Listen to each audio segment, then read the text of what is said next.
नमस्कार दोस्तों, geometric progression sequence and series class 11th के सेकेंड फेज़ पे हम आज पहुंच चुके हैं। That is your geometric progression. कल तक का जो फेज़ था वो ऑलमोस्ट आपने क्लास 10th में पढ़ रखा था एपी, सिर्फ उसमें आपने एक अर्थमेटिक मीन एएम जो टॉपिक था वो आपने नया पढ़ा। इस बार ये तो बिल्कुल ही नया टॉपिक है आपके पास, ज्योमेट्रिक प्रोग्रेशन जीपी, और हिंदी में इसे हम गुणोत्तर श्रेणी भी बोल देते हैं। ठीक है, एक जीपी क्या होती है पहले आपको उसका बेसिक कॉन्सेप्ट समझना जरूरी है। बहुत मज़ेदार, बड़ा interesting topic. Competitive point of view के हिसाब से अगर हम देखें तो आप ये मान के चलिएगा कि एक क्वेश्चन तो आपका इसमें से डेफिनेटली बन जाता है इसके अंदर आराम से। ठीक है, एक जीपी क्या होती है? अगर एक सीक्वेंस हमें दे रखी है और वो किसी रूल को फॉलो करती हुई चल रही है, एपी भी किसी रूल को फॉलो करती हुई चलती थी और जीपी भी रूल को फॉलो करती हुई चल रही है। रूल क्या है? This is first term, this is second term, this is third term and this is fourth term, fifth term. इसी तरीके से अगर सेकेंड और फर्स्ट टर्म की रेशियो वही आ जाए जो थर्ड और सेकेंड टर्म की रेशियो है, अगर सेकेंड और फर्स्ट टर्म की रेशियो वही आए जो थर्ड और सेकेंड टर्म की रेशियो है, clear? So that is called a GP, geometric progression. 4/2 is equal to 8/4। Clear? अब आप देखिए दोनों ही केसेस में आपकी जो रेशियो है वो क्या आ रही है? 2 आ रही है। क्लियर? इट मीन्स सारे 2 के मल्टीपल में चलते जा रहे हैं। 2 2 जा 4, 4 2 जा 8, 8 2 जा 16, 6। अगर नंबर सेम मल्टीपल में चलते जा रहे हों दैट इज कॉल्ड जीपी, उसको ज्योमेट्रिक प्रोग्रेशन बोला जाता है। क्लियर? और एक चीज और है, इस रेशियो को आर से डिनोट किया जाता है। This is denoted by r. ठीक है, and what is r here? R is called the common ratio. R को हम कॉमन रेशियो बोलते हैं और एपी में इनका डिफरेंस नोट किया जाता था और उसको हम कॉमन डिफरेंस बोलते थे। यहाँ कॉमन रेशियो बोलते हैं, उसको कॉमन डिफरेंस बोलते थे हम। क्लियर हो गया? चलो अब चलते हैं इसके मेन बात के ऊपर। ठीक है, ध्यान से सुनिएगा जरा। फर्स्ट टर्म ए है तो सेकेंड टर्म कैसे आई? 2 से मल्टीप्लाई करके आई। 2 मतलब आर से मल्टीप्लाई करके आई। इट मीन्स सेकेंड टर्म को हम ए आर कह सकते हैं। ठीक है, थर्ड टर्म कैसे आई? फिर आर से मल्टीप्लाई किया तो उसको हम ए आर स्क्वेयर कह सकते हैं। 4 2 जा 8 तो ए आर इंटू आर, क्योंकि आर की वैल्यू 2 है तो ए आर स्क्वेयर। ऐसे ही नेक्स्ट ए आर क्यूब और हम चलते रहेंगे। ये फर्स्ट टर्म है हमारी, ये सेकेंड टर्म है हमारी, ये थर्ड टर्म है, ये फोर्थ टर्म है। नोटिस कीजिए, अगर A2 लिखा हुआ है तो R की पावर 1 है, मतलब जो भी टर्म है R की पावर उससे कम है। 3 लिखा हुआ है तो R की पावर 2 है। 4 लिखा हुआ है तो R की पावर 3 है। और ऐसे ही अगर चलते चलते n आ जाए तो r की पावर n-1 हो जाएगा। क्लियर? इट मीन्स जो भी सफिक्स, जो भी नंबर नीचे लिखा हुआ है r की पावर उससे कम होती है, अगर n है तो वो n-1 हो जाएगी। ठीक है, सो फाइनली हम क्या कह सकते हैं कि what is an here? an is ar raised to power n-1। ठीक है, और इसको हम क्या कहेंगे? what is this? this is called nth term, this is called general term and this is also called last term। ठीक है, हमने एक फॉर्मूला क्रिएट कर लिया जैसा फॉर्मूला हमने एपी में किया था। अब देखो कंपैरिजन बता देता हूं। a plus D, a plus 2d and a plus n-1 into D, ये एपी की कॉन्फ़िगरेशन थी। एपी को ऐसे लिखते थे और ये एपी की लास्ट टर्म होती थी। a r power 1, a r power 2, a r power n-1। This is also called an, denoted by an। ये किसकी जनरल टर्म है आपकी?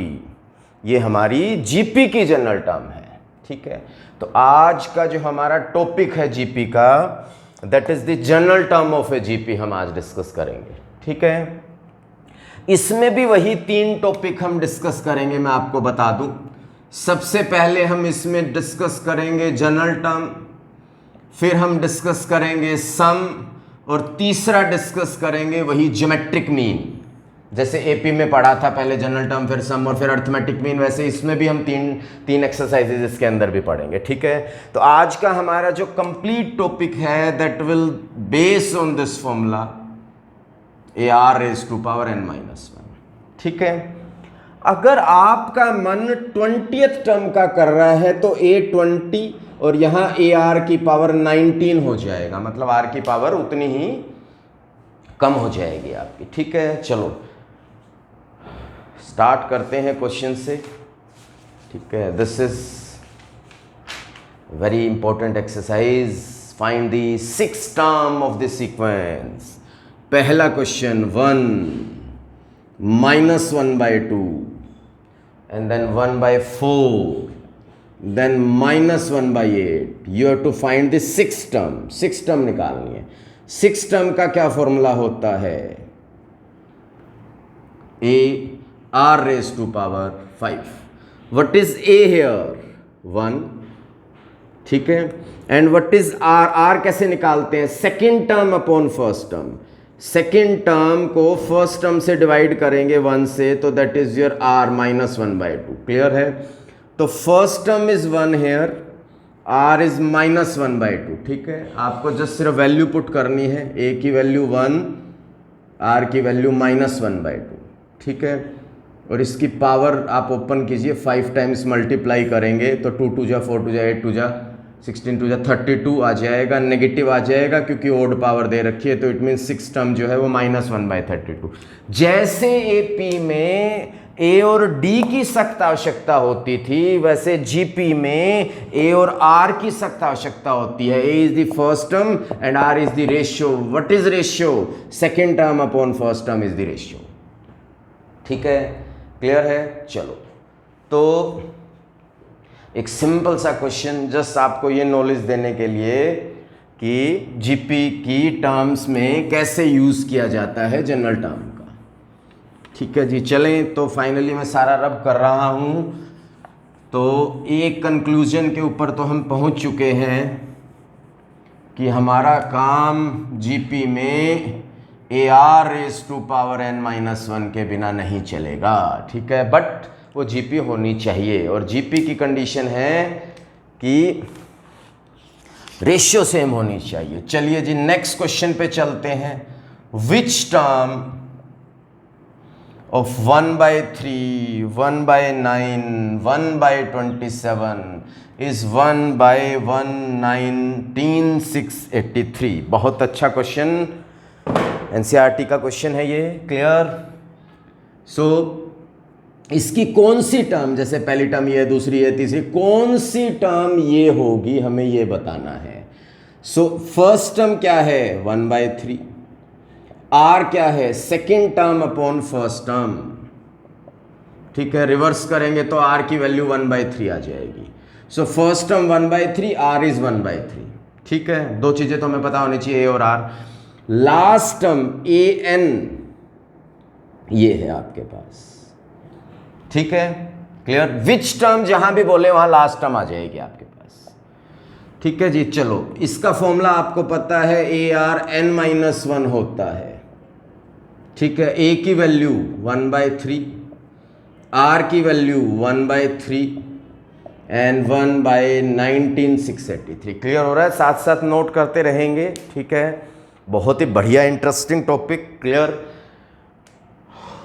दोनों के बेस सेम है, बेस सेम है तो पावर ऐड होके n रह जाएगी। क्लियर? और इधर जो है इसको भी हम 1/3 की पावर में 9 लिख सकते हैं। आप करना चाहो तो इसके फैक्टर बना के देख लेना, इस तरीके से 9 टाइम्स 3 आ जाएगा आपके पास। ठीक है, क्लियर? ऐसा क्यों किया, दोनों तरफ बेस सेम है तो पावर इक्वल हो जाएगी, तो n की वैल्यू कितनी आ जाएगी आपके पास यहाँ पे 9 आ जाएगी। ठीक है, इसका मतलब ये फर्स्ट टर्म है, ये सेकंड है, ये थर्ड है, चलते चलते चलते 9th टर्म जो है ये आएगी, 9वीं टर्म पे इसका नंबर आ जाएगा आपका। ठीक है, क्लियर।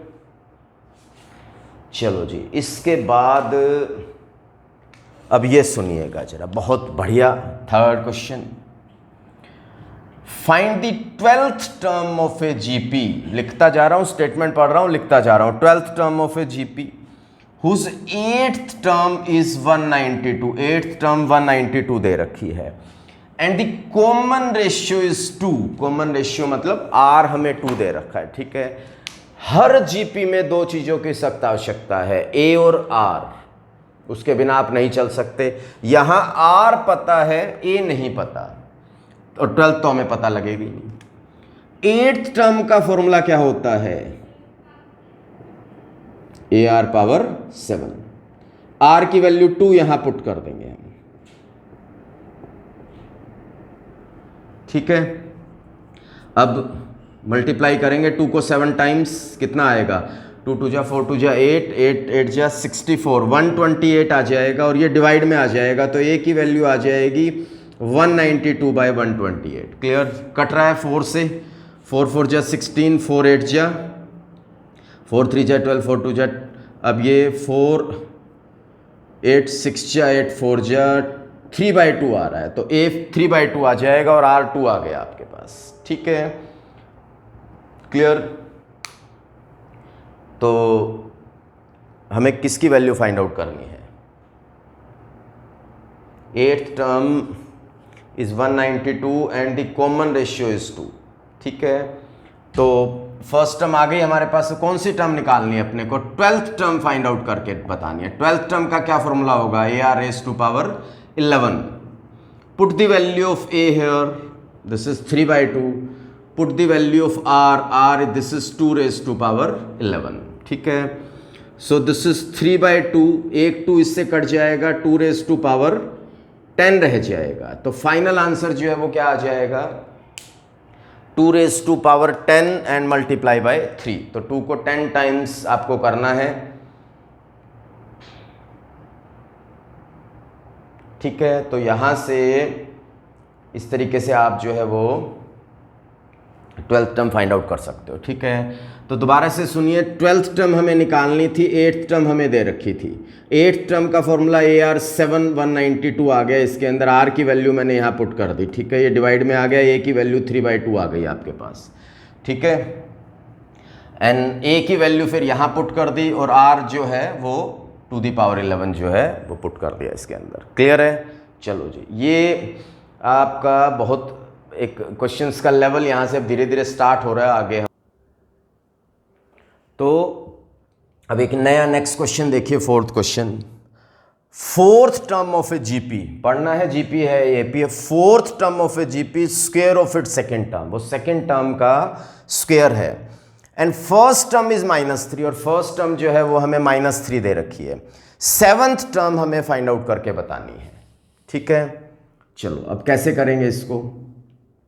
4th टर्म का फॉर्मूला होता है AR³। देखिए, A पता है, R नहीं पता, इससे R निकलेगा। 4th टर्म का फॉर्मूला है AR³, सेकेंड टर्म का फॉर्मूला है AR।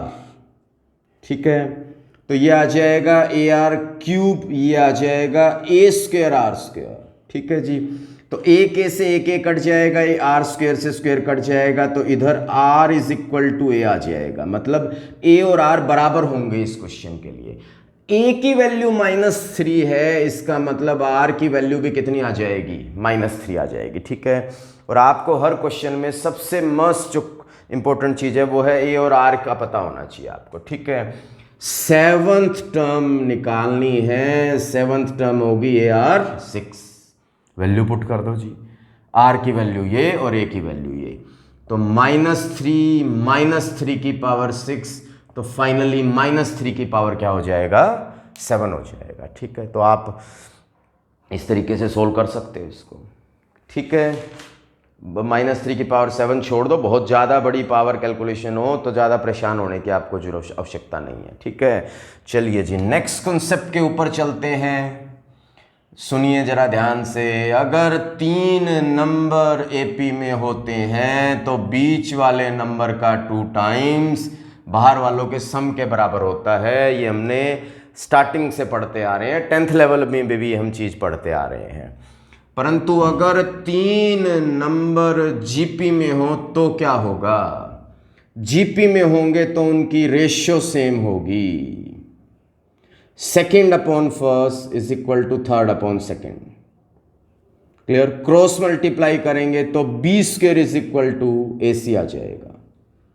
ठीक है, तो ये रिजल्ट आपको ध्यान रखना है कि अगर 3 नंबर जीपी में है तो बीच वाले नंबर का स्क्वायर इन दोनों की प्रोडक्ट के बराबर होगा। अगर एपी में है तो इसका 2 times of the mean is equals to sum of the extreme के बराबर होगा। एक्सट्रीम मतलब कोने, मीन मतलब बीच वाली टर्म्स। ठीक है, तो चलते हैं एक और क्वेश्चन। -2/7 x और -7/2 ये 3 नंबर जीपी में है, तो x की वैल्यू आपको फाइंड आउट करके बतानी है। एनसीईआरटी का क्वेश्चन है। अगर ये तीनों नंबर जीपी में है तो बीच वाले नंबर का स्क्वायर इन दोनों की प्रोडक्ट के बराबर होगा ही होगा, पक्की बात है। ठीक है, कट जाएंगे। एक्स स्क्वायर माइनस से एक्स स्क्वायर बराबर 1, तो x की वैल्यू रूट होने के बाद क्या आ जाएगी? +-1 आ जाएगी। ठीक है, सो दिस इज +-1 है। ठीक है, क्लियर? तो ये जितने भी क्वेश्चंस मैंने आपको बताए हैं भाई, ये एक एवरेज सा लेवल था। हम इनको यूँ नहीं कह सकते कि बहुत ज़्यादा हाई फाई क्वेश्चंस आएंगे। ठीक है जी।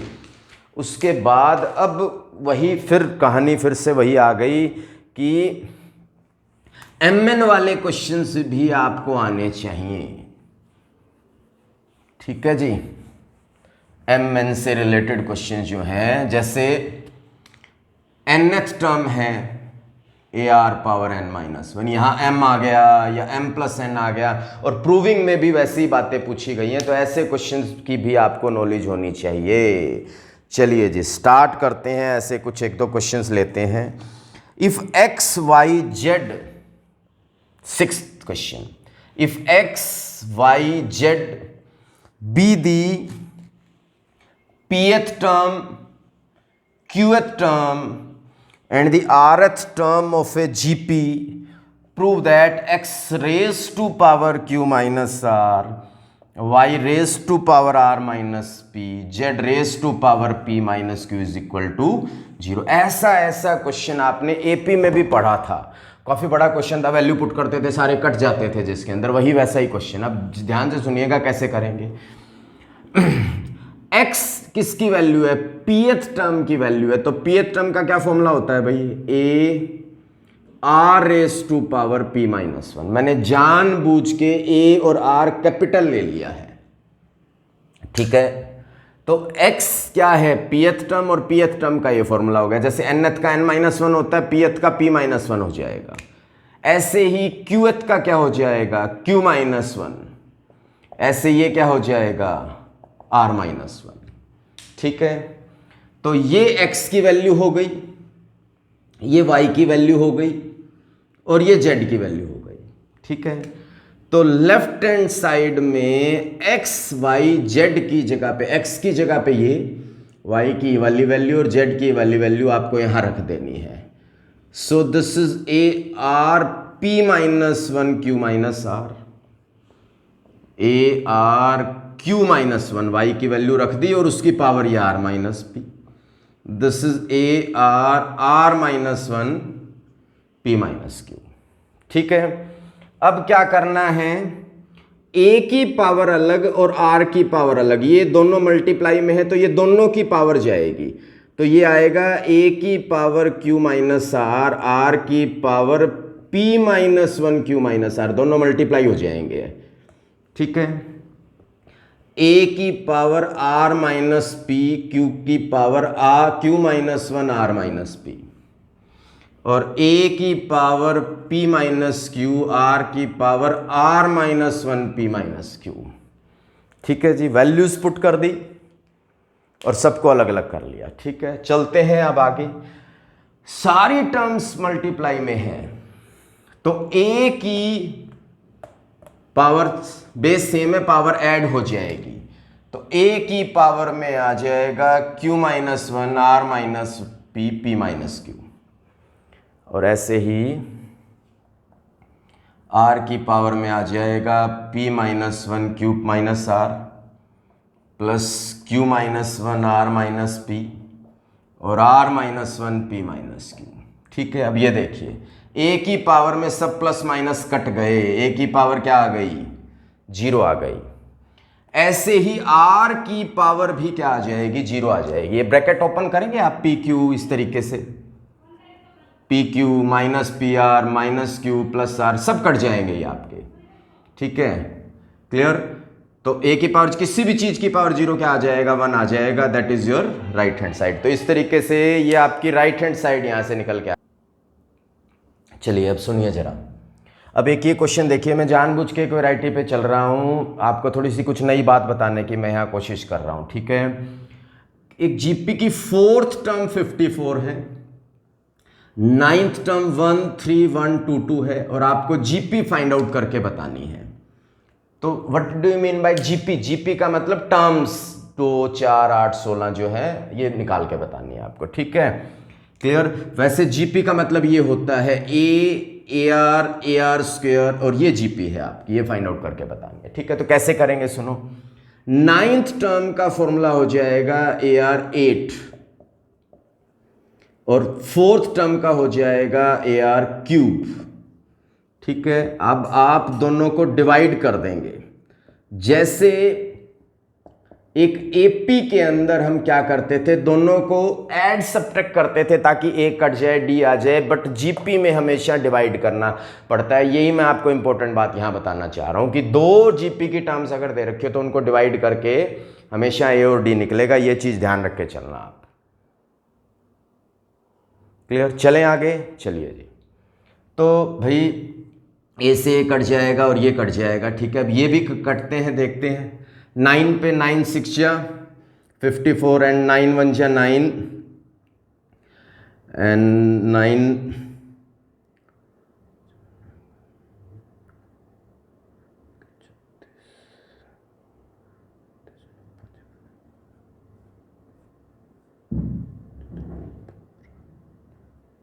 243। तो r raise to power 5 is equals to 243 आएगा और 243 भी 3 की पावर 5 होता है। 5 से 5 कट जाएगा, बेस पावर सेम है तो बेस इक्वल हो जाएंगे, तो r की वैल्यू कितनी आ जाएगी, 3 आ जाएगी। तो इस तरीके से जीपी की 2 टर्म्स को डिवाइड करके आप r निकाल सकते हो। अब r को कहीं भी पुट कर दो, यहां पुट कर दो आप r को, तो 3 का क्यूब 54, दिस इज 27 54, ये डिवाइड में आ जाएगा तो a की वैल्यू 2 आ जाएगी आपके पास। ठीक है, 27 इंटू 2 आ जाएगी आपकी। क्लियर, तो a और r निकल गए। अब जीपी कैसे निकालेंगे, a और r दोनों की वैल्यूज इसमें पुट कर देंगे तो आपके पास क्या आ जाएगा, 2, then ar 2 into 3 6, then again 18। ठीक है, तो इस तरीके से 2, 6, 18 आपकी जो है वो एक जीपी जो है वो तैयार हो जाएगी आपकी यहाँ पे। क्लियर है, तो इस तरीके से आप अगर 2 टर्म दे रखी हो, उससे ए और आर निकालना हो तो आप डिवाइड करके ये प्रोसेस जो है वो फॉलो कर सकते हो आपके। ठीक है, तो क्लियर है। तो चलो अब हम आज इतना ही डिस्कस करेंगे, कल हम इसके अंदर भी और भी बहुत सारे वैरायटी के क्वेश्चंस है। जनरल टर्म ही बहुत ज़्यादा जो है वो टाइम कंज्यूमिंग है, पर एक इंटरेस्टिंग टॉपिक है, आपको नई चीज़ यहाँ पे सीखने को मिल रही है। ठीक है, चलिए, थैंक यू।